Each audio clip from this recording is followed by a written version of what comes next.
इस सेमेस्टर में हम स्टडी करेंगे सब्जेक्ट जिसका नाम है engineering thermodynamics, short form of it ET.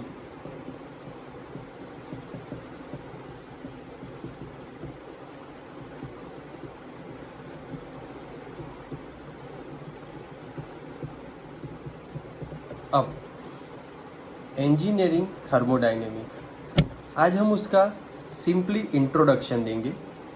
तो सब्जेक्ट में इंजीनियरिंग, अब इंजीनियरिंग आप सब लोग कर रहे हो वो, और थर्मोडायनेमिक जो एक दो ग्रीक वर्ड से जुड़कर बना हुआ नाम है। तो उसमें पहला वर्ड जो आता है वो है थर्मी।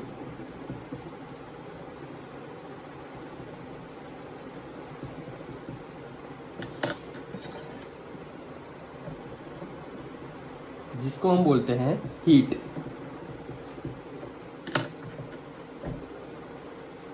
दूसरा हमारा जो वर्ड है वो है डायनेमिक। अब जो डायनेमिक वर्ड है उसका मीनिंग है मोशन, और हम सबको पता है कि मोशन से हम पावर प्रोड्यूस कर सकते हैं। यानी कि हमारे पास जो हीट है वो है one kind of energy, okay, और ये है वो है पावर। अब हम एक सिंपल एग्जांपल लेते हैं कि हमारे पास कोई हीट है, मतलब हमने किसी भी चीज़ को बर्न करके या फिर किसी चीज़ से हीट प्रोड्यूस की है। अब वो हीट से हम पावर प्रोड्यूस कर सकते हैं और उसी पावर को यूज़ करके हम फिर से हीट जनरेट कर सकते हैं। तो बेसिकली एनर्जी को हम ना जनरेट कर सकते हैं या फिर मिटा सकते हैं, हम उसका फॉर्म एक फॉर्म से दूसरे फॉर्म में चेंज कर सकते हैं। ऐसा लॉ हमने पिछले साल हमारे सब्जेक्ट में या फिर 12th साइंस दोनों में एक लॉ पढ़ा हुआ है। कमेंट बॉक्स में बताइएगा कि वो लॉ कौन सा है। अब हम बेसिकली पहले ये थर्मोडायनेमिक वर्ड को समझने की कोशिश करेंगे। तो थर्मोडायनेमिक की बेसिक डेफिनेशन है वो आप सब लिख लीजिए।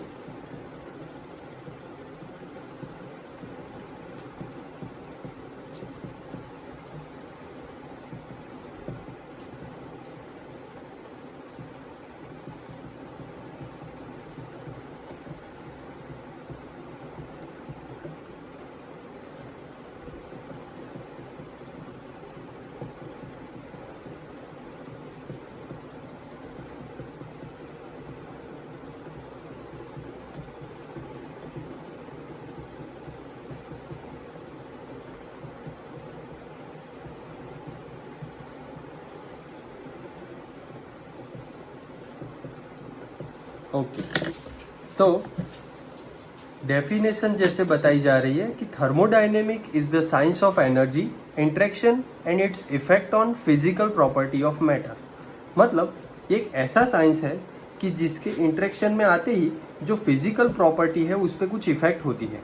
तो फिजिकल प्रॉपर्टी, तो हमारी फिजिकल प्रॉपर्टी कौन सी होगी हमें पता रहना चाहिए कि फिजिकल प्रॉपर्टी दैट मीन्स कि जो हम आँख, कान या फिर टच करके या फिर उसको ऑब्जर्व करके हम उसे महसूस कर सकें। यानी कि हम एक बेसिक एग्जांपल लें कि हमारे पास कोई बकेट है, उस बकेट में यानी कि कोई भी बीकर या समथिंग, उसमें हमने कुछ लिक्विड भर दिया है। अब उसको हम गर्म करेंगे। अब पहले का टेम्परेचर जो है वो कुछ डिग्री सेल्सियस होगा, और बाद में जब उसको हीट मिली तो हीट के बाद में उसका कुछ टेम्परेचर डिफरेंस रहा होगा, तो उससे उस पर कुछ इफ़ेक्ट आई है। तो ये प्रॉपर्टी हम टच करके महसूस कर सकते हैं। यानी कि ये प्रॉपर्टी हो गई हमारी फिजिकल प्रॉपर्टी। या फिर कुछ चेंज होंगे, यानी कि कुछ मटेरियल पर हम कभी फोर्स लगाते हैं या फिर उसको गर्म करने के बाद उसमें खिंचाव लाते हैं, तो उसको हम पहला जो उसका शेप था, यहाँ पे हम एक रॉड ले लेते हैं, तो ये रॉड का जो लेंथ था उसके बाद वो कुछ चेंज हो गया होगा। तो ये हम अपनी आँखों से देख सकते हैं। तो ये सब जो है हमारी फिजिकल प्रॉपर्टी की चेंजेस हमें दिखेंगे। अब हमें पता रहना चाहिए कि मैटर, अब मैटर वर्ड में कौन कौन सी चीज़ें जो मैंने एग्जाम्पल में दिखाई था, पर तो भी बता देता हूँ कि जो मैटर है उसमें हम 3 चीज़ों को कंसीडर करते हैं। तो पहला वाला है सॉलिड, दूसरा है लिक्विड और तीसरा है गैस। ये तीनों में उसकी इफेक्ट आएगी थर्मोडायनेमिक के साइंस की, जो फिजिकल प्रॉपर्टी को चेंज करती होगी। अब एक डेफिनेशन हुई। अब जो दूसरी डेफिनेशन है, पहली डेफिनेशन तो हमने देख ली। अब जो दूसरी डेफिनेशन है थर्मोडायनेमिक की, वो हमें कहती है कि thermodynamic is nothing but only 3E की स्टडी। अब 3 स्टडी, हमको 3E की स्टडी करनी है। तो पहला वाला E, तो पहला वाला E है वो है एनर्जी के लिए, यानी कि हम एनर्जी के बेस पे हमारे 3 लॉज हैं जो इस साल हम पढ़ेंगे। हमारे सिलेबस में भी है, आगे हम जब सिलेबस डिस्कस करेंगे तो उससे डीप में देखेंगे। But 0th law of thermodynamic है, फर्स्ट लॉ ऑफ थर्मोडायनेमिक है, सेकंड लॉ ऑफ थर्मोडायनेमिक है। वो अलग अलग थर्मोडायनेमिक्स के लॉ हैं, वो चीज़ें हमें सिखाएंगे। पर पहला वाला ये है जो हमें एनर्जी के बारे में समझना है, जो थर्मोडायनेमिक हमें समझाएगा। दूसरा ई जो हम लेंगे, वो दूसरा ई कहता है इट स्टैंड फॉर एंट्रोपी। अब हम सबको एक कंफ्यूजन रहेगा कि व्हाट इज एंट्रोपी। एनर्जी तो हमने सबने सुना भी होगा, पढ़ा ही होगा, बट एंट्रोपी एक अलग से सेपरेट हमारा चैप्टर रहेगा, तब हम उसमें डीप में जाएंगे। बट अभी इतना याद रख लीजिए कि एंट्रोपी मतलब it is measurement of randomness of any system. Okay, हमारा मेजरमेंट होता है रैंडमनेस के लिए कि कोई सिस्टम में कितनी रैंडमनेस है। ओके, और तीसरा वाला जो ई है हमारा, उसको कहेंगे हम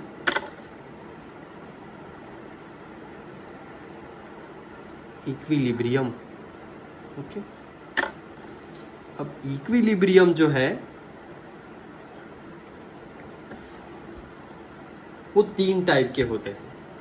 अभी तक हमने पढ़ा होगा, सुना होगा, क्योंकि हम मैकेनिकल में स्टडी करते होंगे, तो हमने देखा होगा कि पहला वाला जो इक्विलिब्रियम है वो है मैकेनिकल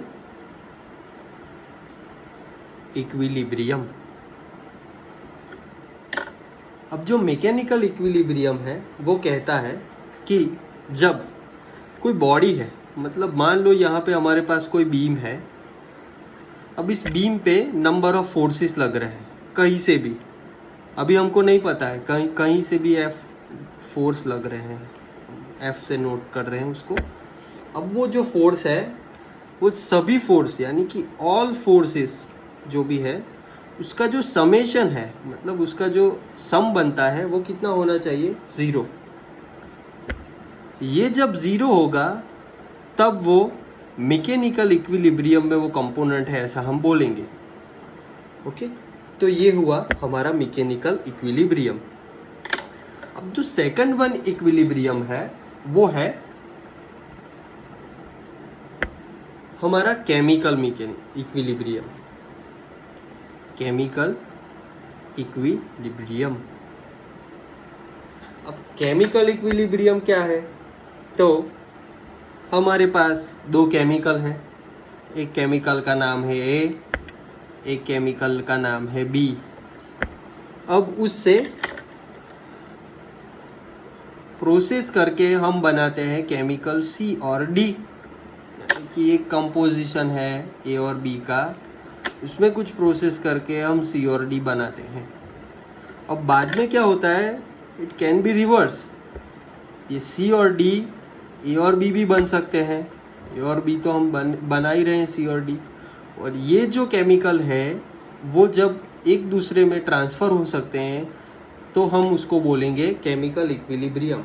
केमिकल इक्विलिब्रियम की बहुत सारी कंडीशन है, पर ये एक बेसिक कंडीशन है कि जब 2 चीज़ें एक दूसरे से बन के पार वापस वहीं पे आ सकती है तो उसको हम बोलते हैं केमिकल इक्विलिब्रियम। ओके, 3 ई पढ़ने थे ना, ये 2 हुए। इसमें दो, एक, दो और तीन, और तीसरा वाला है उसका नाम है हमारा टेम्परेचर, या फिर उसको हम बोलेंगे थर्मल। ओके, टेम्परेचर और थर्मल इक्विलिब्रियम। तो इसमें क्या होगा कि जब हमारे पास कोई कंपोनेंट है, मतलब मान लीजिए कि हमारे पास एक रॉड है, मेटल की रॉड है हमारे पास। ओके, यहाँ पे कुछ टेम्परेचर है इसके पास। अभी तो इनिशियल कंडीशन में ये रॉड की टेम्परेचर सेम होगी। ओके, अब हम इसको यहाँ से हीटअप कर रहे हैं, हम इसको दे रहे हैं 30 डिग्री सेल्सियस टेम्परेचर।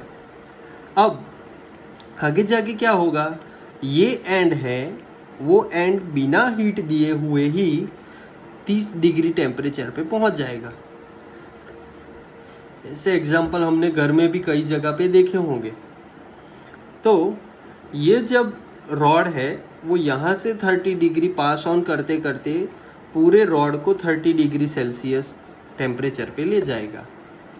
तो ये कंपोनेंट हीट को यहाँ से यहाँ ट्रांसफ़र कर रहा है और ये दोनों इक्विलिब्रियम कंडीशन में आ रहे हैं। या फिर हम ऐसा भी बोल सकते हैं कि हमारे पास यहाँ पे कोई ऐसा कंपोनेंट है जो हीटअप है, पहले से हीटअप है 30 डिग्री पे।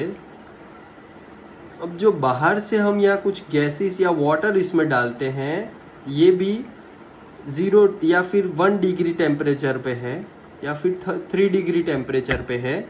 ये इसके कांटेक्ट में आने से ये वाटर या गैस भी 30 डिग्री टेम्परेचर पे पहुंच जाएगा। यहाँ पर हम हीट लॉसेस जो भी है वो कंसिडर नहीं कर रहे हैं, एक आइडियल कंडीशन में सोच रहे हैं। तो ये जो टेम्परेचर इक्वल हो रहा है, समझे आप, जो इक्वल हो रहा है उसको हम इक्विलिब्रियम बोल रहे हैं। और ये है अब हमारा थर्मल इक्विलिब्रियम या फिर टेम्परेचर इक्विलिब्रियम। अब जो भी हमारे 3 इक्विलिब्रियम थे, पहला वाला था मैकेनिकल इक्विलिब्रियम, दूसरा वाला था केमिकल इक्विलिब्रियम और तीसरा वाला था टेम्परेचर इक्विलिब्रियम। अब ध्यान से देखिए, इफ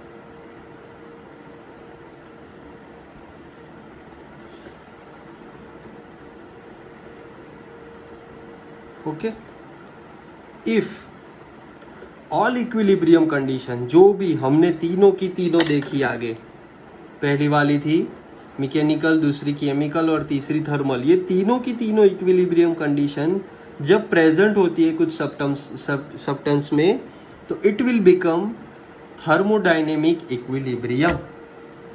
डन। तो ये था थर्मोडायनेमिक का इंट्रोडक्शन पार्ट। ओके।